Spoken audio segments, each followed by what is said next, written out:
हाय kids, standard 4 SS अपनी text book निकालिए।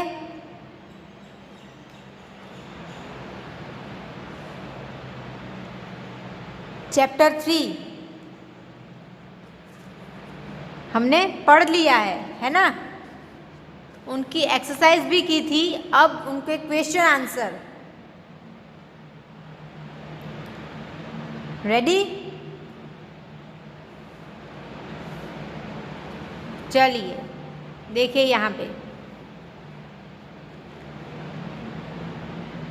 Exercise number D. The northern plain is densely populated. Northern place populated है, क्यों? वहाँ पे ज़्यादा लोग क्यों रहते हैं? तो उसका आंसर है as the soil is very fertile because of favourable climatic condition irrigating is possible. वहाँ की जो सॉइल है, जो ज़मीन है, जो धरती है, वो फर्टाइल है, खेती करने के लायक है। वहाँ का जलवायु, क्लाइमेट, जलवायु, वहाँ का एटमॉस्फेयर कंडीशन बहुत ही अच्छा है, जहाँ पे आप अच्छे से रह सकते हो comfortably. Irrigating is possible. Irrigating मतलब सिंचाई, पानी की सुविधा अच्छी है, पानी अच्छा मिलेगा, इसीलिए नॉर्थन प्ले में पॉपुलेशन ज़्यादा है। Second, river Brahmaputra overflows and floods the land every year. Brahmaputra हर बार ओवरफ्लो क्यों होती है, उसमें क्यों फ्लड आता है? तो as it flows through the mountains and hills, ये हिमालय में से आती है ब्रह्मपुत्रा रिवर, तो उसका पानी तो आएगा ही। जो बर्फ है वो पिघलेगी तो उसका पानी तो आएगा ही आएगा। It is joined by many streams, दूसरी कई सारी छोटी छोटी नदियाँ हैं, स्ट्रीम्स है, जो उसको ब्रह्मपुत्रा को जोड़ती है, तो उसका पानी भी ब्रह्मपुत्रा में आएगा। The river thus becomes swollen during the rainy season, और रेनी सीजन में भी उसका पानी बढ़ेगा बारिश की वजह से, तो इसकी वजह से river Brahmaputra overflows and floods the land every year. Third, the Gangetic plain is known as the food bowl of India. Gangetic plain को क्यों फूड बाउल ऑफ इंडिया बोला गया है? तो the northern part of India, जहाँ पे Gangetic plain है northern part में, is one of India's most fertile reason. वहाँ पे सबसे ज़्यादा अच्छी खेती हो सकती है, फर्टाइल एरिया है वो। Huge deposit of alluvial soil, वहाँ पे ज़मीन जो कि जलाऊ है, खेती अच्छी कर सकती है, जो उपजाऊ ज़मीन है, इसी की वजह से वहाँ खेती ज़्यादा होती है, और खेती होती है उसकी वजह से हमें फूड मिलेगा ज़्यादा से ज़्यादा, तो इसकी वजह से so the Gangetic plain is known as the food bowl of India. चलिए next, exercise number E. Answer the following question. Name the 3 divisions of the northern fertile plain. Northern fertile plain के जो 3 divisions हैं जो हमने पढ़े, उनके name लिखने हैं, नाम लिखने हैं उनके। तो the name of 3 division of the northern fertile is the Sutlej basin, 2 the Ganga basin, and 3rd the Brahmaputra basin. Okay, आया समझ में? Next, give 2 reasons why agriculture is the major occupation of the people living in the northern plain। आपको 2 reason देने हैं कि क्यों agriculture major occupation है northern plane का।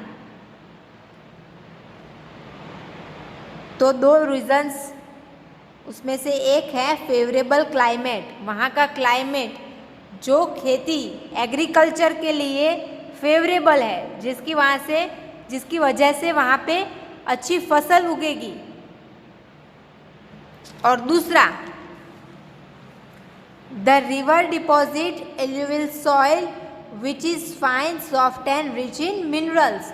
और दूसरा, वहाँ की नदियाँ जो कि उपजाऊ ज़मीन बनाती है, जो ज़मीन अच्छी है, सॉफ्ट है, खेती के लिए जो सॉफ्टनेस चाहिए वो सॉफ्टनेस है, and rich in minerals, minerals भी उन ज़मीन में अच्छे हैं जिसकी वजह से फसल अच्छी आती है, ज़्यादा भी आती है और अच्छी भी आती है। Quality and quantity both are nicely. आया समझ में? ये दो वजह की वजह, इन दो रीजंस की वजह से नॉर्थर्न प्लेन में एग्रीकल्चर मोस्ट पॉपुलेट है। Third, name the 3 rivers that form the Triveni Sangam. Triveni Sangam किन 3 नदियों की वजह से बनता है? तो the 3 rivers are Ganga, Yamuna and Saraswati. Fourth, what is a delta? Name the largest delta in the world. Where is it located? तो डेल्टा क्या है? वो सबसे बड़ा डेल्टा दुनिया में कहाँ पे है और कौन सा है? तो द डिस्ट्रीब्यूटरी रिवर्स, जो जैसे कि गंगा है और गंगा में से कई सारी नदियों के पार्ट पड़ते हैं तो उसे बोलते हैं डिस्ट्रीब्यूटरी रिवर्स। तो जो वो the distributary rivers forming a triangular piece, और इन डिस्ट्रीब्यूटर रिवर्स की वजह से ट्रायंगुलर पीस पड़ता है of land before joining the sea. वो जब सी को ज्वाइन करती है, दरिया में मिलती है नदी, उसके पहले जो ट्रायंगल शेप बनाती है और जो वहाँ का लैंड है उसे बोलते हैं delta. This piece of land is known as a delta. The largest delta in the world is Sundarban delta, और ये कहाँ पे है? Lies at the mouth of the Ganga and the Brahmaputra river. Ganga and Brahmaputra river के मुंह के आगे है, जहाँ से वो निकलती है वहाँ पे। What is terrace farming? Name the river valley where it is in practice. तो growing crops on the long narrow terraces cut along the slopes।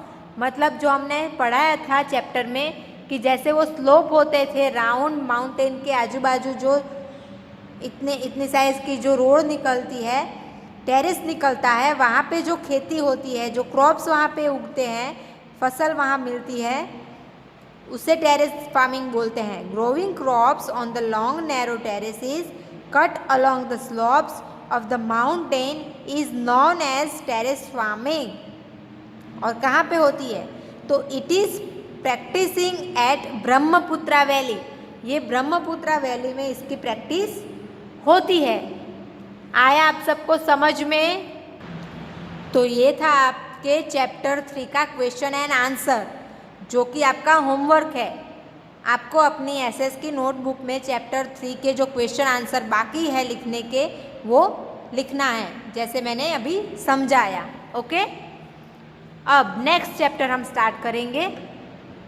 The southern plateau, मतलब साउथ मतलब दक्षिण का, प्लेट्यू, वहाँ के बारे में हम जानेंगे, साउथर्न प्लेट्यू के बारे में। Our country consist of a large plateau located to the south of the northern fertile plains known as the southern plateau. हमारे कंट्री में, देश में लार्ज प्लेट्यू, बहुत बड़े लोकेटेड प्लेट्यूज़ है जो कि south of the northern fertile plain में जो साउथ पार्ट है, वहाँ के जो प्लेट्यू है वो बहुत ही बड़े हैं, जिससे हम जानते हैं साउथर्न प्लेट्यू के बारे में। A plateau is an area of flat land that is higher than the land around it. अब प्लेट्यू का मतलब क्या है? तो a plateau is an area of flat land. Flat मतलब ये, इसे फ्लैट बोलते हैं, flat land that is higher than the land around it. आजू बाजू के पार्ट से जो पार्ट ऊंचा है, जो लैंड, जो ज़मीन ऊंची है उसे बोलते हैं प्लेट्यू। मतलब ये बेंच है, उसके ऊपर ये बुक का पार्ट है जो ऊंचा है, इसे बोलेंगे plateau. This table land is very important to our nation due to its productivity in agriculture. ये जो पार्ट है टेबल लैंड, इस प्लेट्यू को, जो फ्लैट लैंड है higher than other land around it, उसे बोलते हैं टेबल लैंड। और ये इम्पॉर्टेंट है हमारे नेशन के लिए, क्योंकि ये इंडस्ट्रीज और एग्रीकल्चर के प्रोडक्टिविटी में बहुत ही अच्छे से काम आते हैं। It slopes from west to east. ये कहाँ से आती है? वेस्ट से ईस्ट में जाती है, मतलब पश्चिम से पूरब में जाती है। अब ये कहाँ है, कैसे हैं, किस तरह से इम्पोर्टेंट है, ये सब हम आगे पढ़ेंगे। लोकेशन, तो अब ये कहाँ पे है, इसका लोकेशन क्या है? The southern plateau includes 3 plateau region. इसमें 3 पार्ट पड़ते हैं। 3 प्लेट्यू रीजन्स को मिलाकर एक साउथर्न प्लेट्यू बनता है, जिनके नाम हैं नेमली द मालवा, छोटा नागपुर एंड द डेक्कन। ये 3 पार्ट है, जो पार्ट तीनों मिला के जो बड़ा प्लेट्यू बनता है वो है द साउथर्न प्लेट्यू, मालवा, छोटा Nagpur and Deccan. The Malwa plateau is in the north west part of the southern plateau. ये जो मालवा प्लेट्यू है, मालवा का पार्ट है, वो जो पूरा साउथर्न प्लेट्यू है उसके नॉर्थ वेस्ट पार्ट में मालवा प्लेट्यू आता है। ये है पूरा साउथ प्लेट्यू, लेकिन ये साउथ प्लेट्यू में जो नॉर्थ वेस्ट का पार्ट है वहाँ पे आते हैं Malwa. And lease between the Vindhya and the Aravalli hills. और कहाँ पे है? विंध्या और अरवल्ली हिल्स। सुना है ना आपने, विंध्य, हिमाचल, यमुना, गंगा, वो वाला विंध्य एंड अरवल्ली हिल, इनके बीच में है ये north west part of Malwa. The छोटा नागपुर प्लेट्यू, ये मालवा है नॉर्थ वेस्ट के बीच, ये छोटा नागपुर है नॉर्थ ईस्ट के बीच। Lies in the north east of the plateau region extending till the Rajmahal hills. Malwa कहाँ पे था? साउथर्न प्लेट्यू के नॉर्थ वेस्ट पार्ट में, between Vindhya and Aravalli hills. अब है छोटा नागपुर, जो पूरे साउथर्न प्लेट्यू में नॉर्थ ईस्ट में है, जो कि एक्सटेंडिंग है राजमहल हिल्स तक। यहाँ पे राजमहल हिल्स है, तो यहाँ से लेकर वहाँ तक वो फैला हुआ है। अब है Deccan. The Deccan plateau, as the name implies, is the southern extension of the plateau region. जिस तरह से इसका नाम दिया गया है उसी तरह से ये इम्प्लीज करता है साउथर्न में एक्सटेंशन आप देता है ऑफ द प्लेट्यू रीजन को। चलिए नेक्स्ट पेज। क्लाइमेट मतलब जलवायु। अब वहाँ साउथर्न प्लेट्यू का क्लाइमेट कैसा है? तो it is very hot and humid in summer and warm in winter in most of the part of this region. Humid मतलब मॉइस्चर वाला। इट इज़ वेरी हॉट, गर्म होता है, मॉइस्चर वाला होता है समर में। And warm in winter, winter में कैसा होता है? वार्म, थोड़ा सा गर्मी वाला। In most of the part of the region, यहाँ के लगभग सारे पार्ट में ऐसा ही एटमॉस्फेयर होता है। The rainfall varies from state to state. यहाँ के जितने भी स्टेट है वहाँ पे रेनफॉल अलग अलग होते हैं। कहीं पे थोड़ा होता है, कहीं पे ज़्यादा होता है, कहीं पे मीडियम होता है, कहीं पे होता ही नहीं है। तो यहाँ पे स्टेट टू स्टेट वेराइज होता है, रेनफॉल अलग अलग होता है। The seasonal south west monsoon winds bring rainfall from June to September. जो साउथ वेस्ट का मानसून आता है, मानसून का जो विंड्स है वो रेनफॉल लाती है कब? जून टू सितंबर के बीच में। साउथ वेस्ट में कब होता है? जून टू सितंबर में। एंड नॉर्थ ईस्ट में अक्टूबर एंड नवंबर में। इस तरह से यहाँ पे रेनफॉल होता है। अब है फिजिकल फीचर। यहाँ तक आ गया समझ में सबको क्लाइमेट तक? अगर कोई भी क्वेरी है तो आप पूछ सकते हैं, ओके? स्कूल में कॉल करना, आपको आंसर दिया जाएगा। फिजिकल फीचर्स, ये है millions of years ago volcanoes erupted in the northwestern part of the Indian peninsula and emitted hot liquid called lava. Million of years ago, बहुत से सालों पहले volcanoes erupted in the north western part. North western part में वेल्कनोज,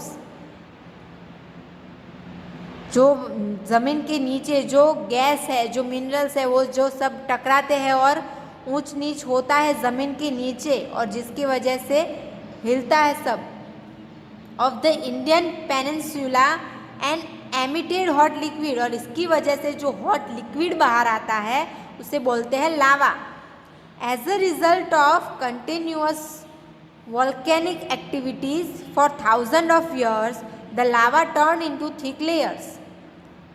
अब इतना लावा गर्म होता है कि उसे ठंडा होने के लिए बहुत सा टाइम लगता है, और ये बहुत सा टाइम लेने के बाद ये जो एक थिक लेयर बना देता है वो बनता है continuous volcanic. These layers cooled down and formed vast stretches of highland with the flat top called tableland or plateau। और ये जो लावा की वजह से जो वहाँ पे सब निकला था और बाद में ठंडा होकर जो प्लेट्यू बना, कहीं जगह पे ऊंचा होगा, कहीं जगह पे नीचा होगा, कहीं जगह पे छोटा सा माउंटेन, कहीं बड़ा, कहीं पे फ्लैट, इस तरह से अलग अलग वहाँ पे लैंड बन जाती है। और इस लैंड में formed vast stretch of highlands with the flat top. Flat top से जो हाईलैंड बनता है उसे बोलते हैं टेबल लैंड और plateau. The southern plateau is triangular in shape. जो साउथर्न प्लेट्यू है वो कैसा है? ट्रायंगल, त्रिकोण है वो। It is broad in the north and tapers down towards the south. ये नॉर्थ की तरफ ब्रॉड है, बड़ा हुआ है, और tapers towards the south, south की ओर आते हुए वो छोटा हो जाता है। It is a wedge shape region. Wedge मतलब किल, किल होती है ना, ऊपर से बड़ी होती है, ब्रॉड होती है, और नीचे आते आते नुकीली हो जाती है, छोटी हो जाती है। उसी तरह ये किल शेप का रीजन है। The Arabian sea, the Bay of Bengal and the Indian Ocean border the plateau on three sides and the fertile plants behind it in the north।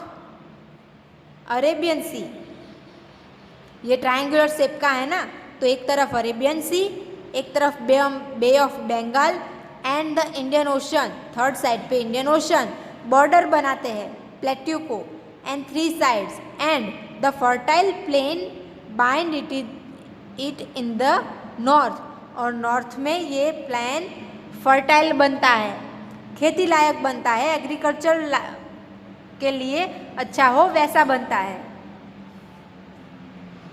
आ रहा है समझ में आपको?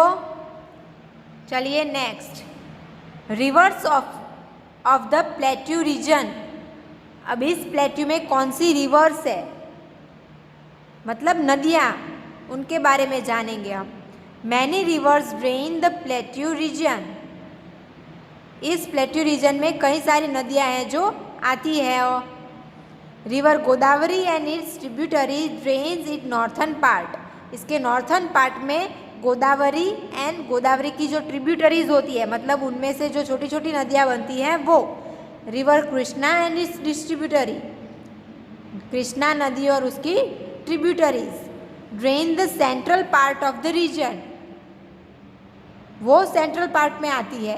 And river Kaveri drains it southern most part, और southern के part में आती है कावेरी। कौन सी नदियाँ हैं? नॉर्थ पार्ट में Godavari and tributaries, central part में Krishna and tributaries, and southern part में कावेरी। ये नदियाँ ड्रेन करती है यहाँ पे Rivers Godavari, Krishna, Mahanadi, Kaveri and their tributaries flow from west to east. ये सारी जो नदियाँ हैं गोदावरी, कृष्णा, महानदी, कावेरी एंड उसकी ट्रिब्यूटरीज जो नदियाँ हैं वो सब वेस्ट टू ईस्ट, पश्चिम से पूरब तरफ बहती है बे ऑफ बंगाल में। As the plateau region slope from west to east, क्योंकि उस प्लेट्यू का जो स्लोप है, उसका जो आकार है वो वेस्ट टू ईस्ट तरफ झुका हुआ है। इसकी वजह से सारी नदियाँ वेस्ट टू ईस्ट जाती है। River Narmada and river Tapti, river Narmada and Tapti flow into the Arabian sea. Narmada and Tapi नदी कहाँ पे जाती है? अरेबियन सी में। वेयर द लैंड स्लोप्स, क्योंकि उसका झुकाव अरेबियन सी की तरफ है। रिवर दामोदर ड्रेन्स द छोटा Nagpur plateau and joins river Hooghly, a distributary of river Ganga. जो ये दामोदर नदी है वो छोटा नागपुर प्लेट्यू में जाती है और हुगली को ज्वाइन करती है। हुगली कौन सी नदी है? Distributary of river Ganga, Ganga का एक पार्ट है हुगली। वो छोटा नागपुर में जाके दामोदर हुगली को मिलती है। रिवर्स चंबल, बेटवा एंड सन, चंबल, बेटवा एंड सन ये भी नदी का नाम है। Are the plateau rivers that flow towards north, ये सारी कहाँ बहती है? नॉर्थ की तरफ। Where the region slopes and join river Yamuna and Ganga, क्योंकि उसका स्लोप नॉर्थ की तरफ झुकता है और वो ज्वाइन करती है यमुना एंड गंगा को।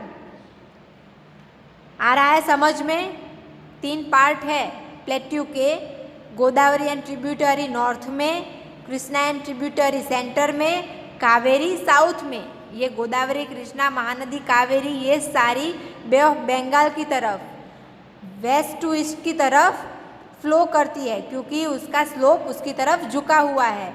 नर्मदा एंड तापी अरेबियन सी को मिलती है क्योंकि उसका स्लोप उस तरफ झुका हुआ है। दामोदर रिवर है, नदी है जो वो छोटा नागपुर के प्लेट्यू से होकर गंगा नदी के जो डिस्ट्रीब्यूटरी है हुगली उसको ज्वाइन करती है।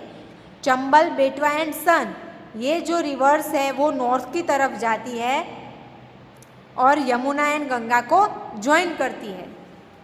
आया समझ में सबको? अब है Jog false.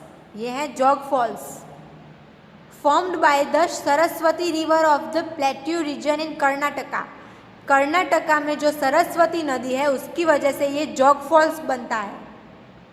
Is one of the highest waterfall in India, India का सबसे हाईएस्ट वाटरफॉल कर्नाटका का जोग fall. Okay, when reverse flow from a great height through the mountain they form waterfalls, George and valleys.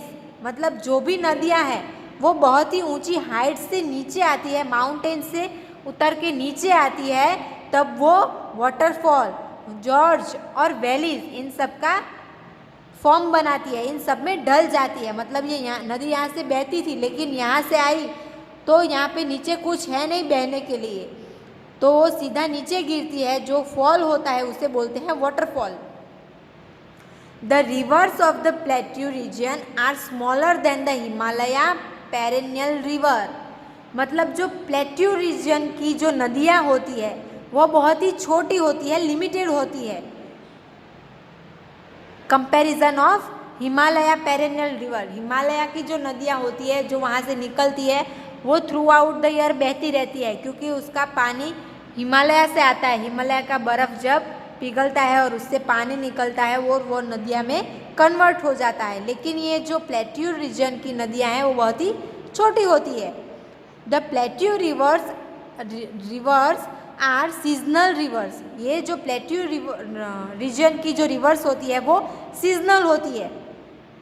Which depend on monsoon rains. ये depend करती है कि monsoon में कितनी बारिश हुई, बारिश के मौसम में कितनी बारिश हुई उसके ऊपर ये नदियाँ डिपेंड करती है।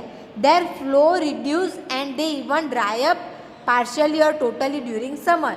इनका फोर्स जो है वो फ्लो है वो रिड्यूस होता है, कम होता है and they even dry up, और ये कभी कभी ड्राई भी हो जाती है, या तो पूरी या फिर आधी। ड्यूरिंग समर, समर के मौसम में जब गर्मी होती है तब ये आधी या फिर पूरी ड्राई भी हो जाती है, सूखा भी पड़ जाता है। आ गया यहाँ तक समझ में? आपने साउथर्न प्लेट्यू के बारे में पढ़ा। प्लेट्यू जिसका मतलब है एक लैंड है, फ्लैट लैंड, जो कि दूसरे लैंड के मुकाबले में थोड़ा ऊंचा है, हायर है, उससे बोलते हैं प्लेट्यू। फिर लोकेशन आपने देखा कि मालवा, छोटा Nagpur and Deccan, in 3 part में वो डिवाइड होता है। फिर उसका क्लाइमेट, उसका फिजिकल फीचर और उसकी नदियाँ कहाँ से और कैसे बहती है वो, इनके बारे में हमने अब तक पढ़ा है। तो यहाँ तक हम रखेंगे ड्यूरिंग समर तक। नेक्स्ट लेक्चर में हम लेंगे the hills of the plateau reason. Okay, तो आज का आपका होमवर्क जो चैप्टर 3 का क्वेश्चन आंसर है, एक्सरसाइज नंबर डी एंड ई, वो आपको कंप्लीट करना है, जो मैंने पहले ही समझा दिया आपको। और चैप्टर 4 का ये जो हमने चैप्टर चलाया है वहाँ तक आपको रिवाइज करना है, पढ़ना है, ताकि नेक्स्ट लेक्चर में जब हम आगे पढ़े तो आपको मिस्टेक ना हो और याद रहे कि आगे हमने क्या पढ़ा था। आ गए आप सबको समझ में? चलिए, तो ये है आपका homework. Right exercise number D and E of chapter 3। Chapter 3 के एक्सरसाइज नंबर डी और ई जो मैंने समझाया अभी, वो आपको अपनी एसएस की नोटबुक में लिखना है। And chapter 4 the southern plateau जो हमने पढ़ा अभी, वो आपको रीड करना है। Okay, thank you.